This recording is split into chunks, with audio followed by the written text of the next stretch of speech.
और जब बुरा कार्य करने के लिए आगे चलते हैं और परमात्मा मिस कॉल करते हैं तो फिर हम रुक जाते हैं। ज़िंदगी में यही फैसला करना है, जिस काम के करने में भय, लज्जा और शंका उत्पन्न हो उस काम को छोड़ दो। बिल्कुल ठीक है ना जी।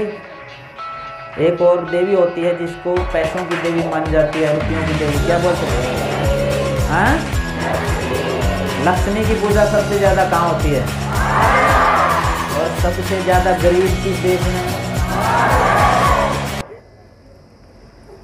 मैं आप लोगों से छोटी छोटी बातें पूछता हूँ। झूठ बोलना अच्छा है या बुरा है? पीछे वालों की आवाज़ कम आ रही है। ठीक है। बड़ों की बातों को मानना अच्छा है या बुरा है? और कोई चोर आकर के कह दे कि चोरी कर लो तो अच्छा है कि बुरा है? इसका मतलब उन बड़ों की बातें माननी है जो अच्छी बातें हैं। ठीक है। अपने गुरुजनों का सम्मान करना ठीक है कि बुरी बात है? अब आगे वाले चुप हो गए। देख लो, सभी गुरुजन पीछे बैठे हैं, फिर पता चलेगा कौन कौन क्या क्या बोल रहे थे क्लास में जाने के बाद, है ना। चलो, अपने माँ और पिताजी की सेवा करना अच्छी बात है कि बुरी बात है?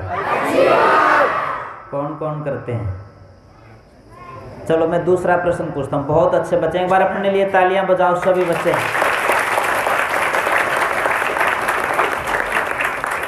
सुबह उठने के बाद अपने माताजी और पिताजी के पैरों को हाथ कौन कौन लगाते हैं? वो हाथ खड़ा करो।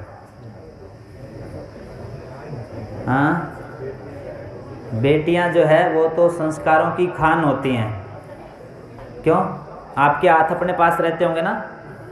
आपके हाथ अपने पास ही रहते हैं कि नहीं रहते हैं? तो क्या करो, ठीक है, पीछे वाले हाथ नीचे कर लेंगे। पीछे तो बहुत अच्छे बच्चे बैठे हैं सभी,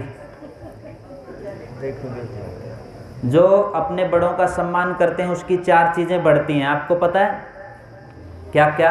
आयु, विद्या, यश और बल। तो जो अपनी आयु बढ़ाना चाहते हैं, विद्या बढ़ाना चाहते हैं, यश और बल बढ़ाना चाहते हैं, वो अपने बड़ों का सम्मान करना शुरू कर दें। और जो चाहते हैं कि मेरी बदनामी हो, मैं मरियल सा रहूं, मुझे समाज में सब गालियां दें, वो ना करें। ठीक है, ये आपके ऊपर छोड़ते हैं। चलो दूसरी बात पूछता हूँ। गाय की सेवा सबसे ज़्यादा किस देश में मानी जाती है? पक्की बात है? सबसे ज़्यादा गाय किस देश में काटी जाती है? हैं? सबसे ज़्यादा गाय लिम्पी रोग से अभी मर गई, कोई बोल नहीं रहा। चलो दूसरा प्रश्न पूछता हूँ। माता निर्माता भवती किस देश में कहा जाता है? नहीं पता? माँ निर्माण करने वाली होती है, किस देश में कहा जाता है? भारत में। और माँ के पेट में बेटियाँ किस देश में मारी जाती हैं? भारत में। पाकिस्तान में तो 5-5 लड़कियां एक एक परिवार में। ठीक है, पाकिस्तान में कोई लड़कियों को नहीं मारता, पाकिस्तान तो चलो मैं दूसरी बात पूछता हूँ। मेरी इसकी आवाज़ थोड़ी सी बढ़ा दो आप, वैसी आ रही है आवाज़। सरस्वती की पूजा सबसे ज़्यादा किस देश में होती है? और सबसे ज़्यादा अंगूठा टेक और अनपढ़ किस देश में है? ये भी पाकिस्तान में है। भारत में है। चलो, धर्म कर्म की बात सबसे ज़्यादा किस देश में होती है? और सबसे ज़्यादा धर्म के नाम पर लोग कहाँ मारे जाते हैं? कहीं तो गड़बड़ है। ठीक है ना जी। एक और देवी होती है जिसको पैसों की देवी मानी जाती है, रुपयों की देवी, क्या बोलते हैं? हाँ, लक्ष्मी की पूजा सबसे ज़्यादा कहाँ होती है? और सबसे ज़्यादा गरीब किस देश में है? भारत में 10% लोगों के पास 90% रुपया पैसा इकट्ठा हो रखा है, और जो 90% लोग हैं उनके पास केवल 10% पैसा है। जो बच्चे मोटरसाइकिल पे आते हैं ना, अपने आप को ये मत मानना कि तुम बहुत बड़े अमीर हो। अमीर तो वो हैं जिनकी 39 मंजिला बिल्डिंग है और एक आदमी रहता है। ठीक है ना।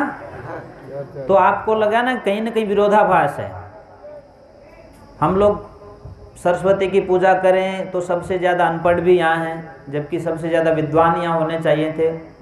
लक्ष्मी की पूजा हम करें और लक्ष्मी मंडराती है अमेरिका पे, यूरोप के देशों में, पैसा वहाँ सब चला गया।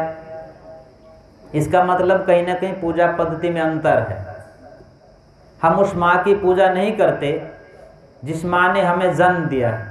हम उस माँ की शिक्षा की बात नहीं करते जिस माँ ने हमारा निर्माण करना है। अभी सुनील जी एक गीत बोल रहे थे और उन्होंने कहा कि नारियों को पढ़ने का अधिकार नहीं था। सिर्फ नारियों को नहीं, जब देश गुलाम था उस समय पर यह बात प्रचलित कर दी कुछ लोगों ने और तथाकथित विद्वानों ने कि नारी को और शूद्र को पढ़ने का अधिकार नहीं है। तब महर्षि दयानंद सरस्वती ने प्रमाण देकर के उन तथाकथित विद्वानों को ये समझाने का प्रयास किया कि यथेमाम वाचम कल्याणी माँ वदानी जनेभ्य, इस वेद के पवित्र मंत्र को, वाणी को बोलने का, सुनने का अधिकार सभी को है, चाहे वो नारी है, चाहे वो किसी कुल में पैदा हुआ है। और उन्होंने इस बात को शायद इसलिए कहा था कि माता निर्माता भवती, हम कहते हैं माँ निर्माण करने वाली होती है, माँ बच्चे का सबसे पहला गुरु होती है। और आप अंदाज़ा लगा सकते हैं, यदि आपके विद्यालय में आपके पीएन को प्रिंसिपल बना करके पढ़ाने की जिम्मेदारी दे दी जाए तो क्या रिजल्ट अच्छे आएंगे? क्या आपके विद्यालय के बच्चे चंबा और चंबा के बाद हिमाचल को टॉप कर पाएंगे? वो तभी कर पाएंगे जब आपके अध्यापक जिन्होंने आपको शिक्षा देनी है और जिन जिन विषयों की शिक्षा देनी है वो उसमें पारंगत पहले स्वयं होंगे और फिर वो आपका निर्माण करने में सक्षम और सफल हो सकेंगे। ये विडंबना थी उस समय देश में। तब महर्षि दयानंद सरस्वती ने इन बहनों की, महिलाओं की वकालत करते हुए कहा था कि इनको भी वेद पढ़ने का अधिकार है। और वो इसलिए है क्योंकि जब बच्चा पैदा होता है और उसके बाद 5 वर्ष तक माँ के पास प्रशिक्षण प्राप्त करता है, फिर उसके बाद पिता जो है समाज के संबंधों के बारे में सिखाता है और 8, 10 और 12 साल का विद्यार्थी गुरुकुल में चला जाता है जहाँ पर आचार्य उसको शिक्षा देता है और राष्ट्र के लिए समर्पित करने की बात करता है। गुरुकुल में पढ़ने वाले विद्यार्थी या आपकी तरह से दयानंद मठ या ऐसी संस्थाओं में पढ़ने वाले विद्यार्थियों में और दूसरे विद्यार्थियों में थोड़ा सा अंतर होता है। उस अंतर को यदि मैं समझाने की बात कहूँ तो कहीं ना कहीं आपके कार्यक्रमों में कोई विद्वान शामिल होते रहते हैं, सन्यासी शामिल होते रहते हैं या उपदेशक शामिल होते रहते हैं। किसी अध्यापक ने अपने बच्चों को एक सिद्धांत समझाने के लिए कुछ बातें कही और उन्होंने कहा कि मैं मिट्टी का मुर्गा आपको दे रहा हूँ, इस मुर्गे की गर्दन तोड़ करके आपको लेकर के आनी है, पर ये ध्यान रखना कि कोई देख ना रहा हो। यदि मैं आपसे ये प्रश्न करूं तो आप भी कहोगे कि जी हम तो इस काम को 1 मिनट में कर देंगे, कर सकते हैं ना? ठीक है। यदि मैं आपको कहूं कि 5 विद्यार्थी जाएं और इसकी गर्दन को तोड़ करके लेके आएं पर कोई देखने वाला ना हो, कुछ विद्यार्थी तो नहीं करेंगे क्योंकि सामने अध्यापक बैठे हैं। दूसरा विद्यार्थी थोड़ा सा छुप करके जाने का प्रयास करेगा तो वो भी नहीं कर पाएगा क्योंकि CCTV कैमरे लगे हुए हैं। पर एक व्यक्ति चोरी से, छुपके से ऑफिस में चला गया, उसको पता है कि ऑफिस में CCTV कैमरा नहीं है, अंदर बैठ करके गर्दन तोड़ करके ले आएंगे, यही होगा ना? पर एक विद्यार्थी ऐसे विद्यार्थियों में मिला जिसने कहा जी कि मैं नहीं तोड़ सका। जब उससे पूछा गया कि आपने क्यों नहीं तोड़ा है तो आपके पास तो कोई था नहीं, आप कहाँ गए थे?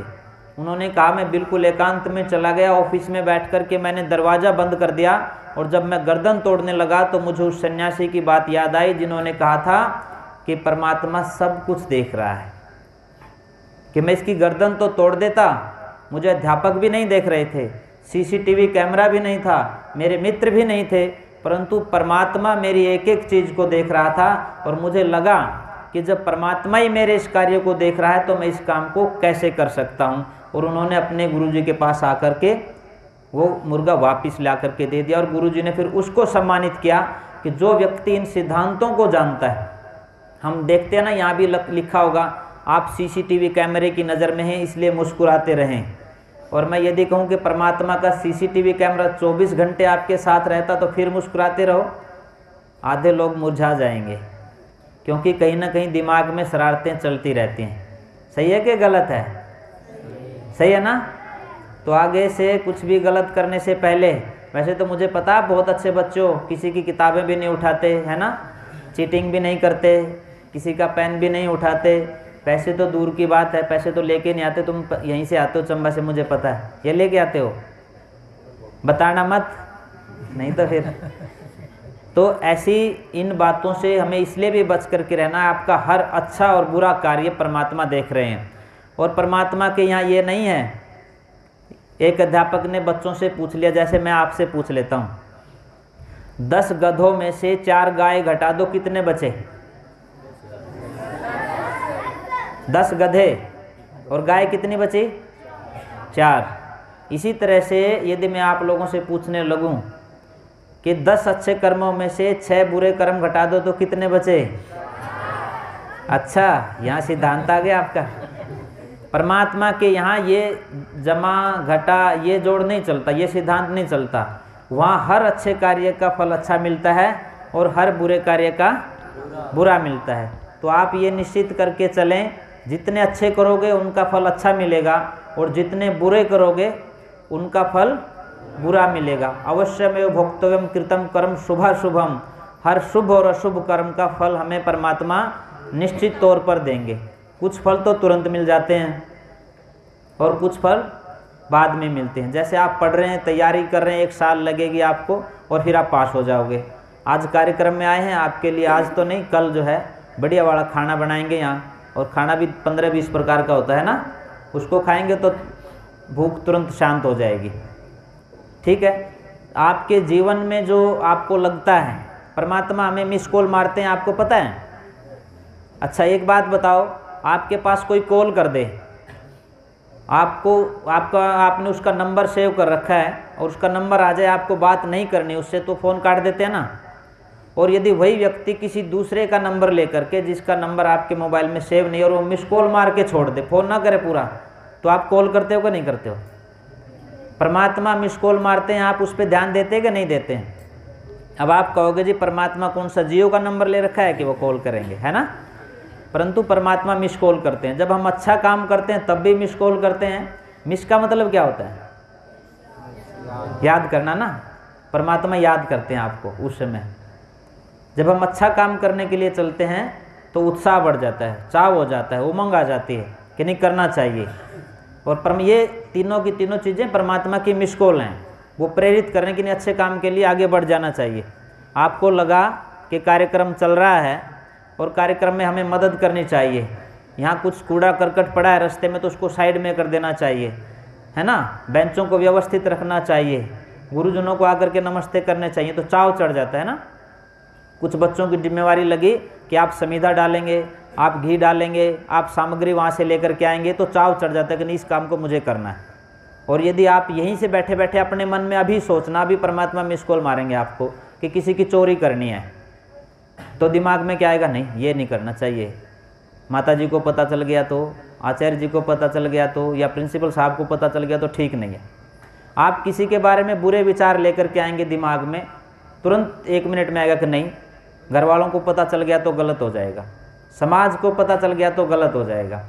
पर जब हम परमात्मा की इस मिस कॉल को समझते हैं, तो जब अच्छा कार्य करते हैं तो उसको करने के लिए आगे बढ़ जाते हैं, और जब बुरा कार्य करने के लिए आगे चलते हैं और परमात्मा मिस कॉल करते हैं तो फिर हम रुक जाते हैं। ज़िंदगी में यही फैसला करना है, जिस काम के करने में भय, लज्जा और शंका उत्पन्न हो उस काम को छोड़ दो, बिल्कुल भी मत करो। और जिस काम के करने में आपको उमंग आ जाए, उत्साह बढ़ जाए, उस काम को करने के लिए आगे बढ़ जाना चाहिए। ठीक है? करेंगे इतना कुछ नहीं करेंगे? पक्की बात है? एक बार फिर ताली बजाओ अपने लिए।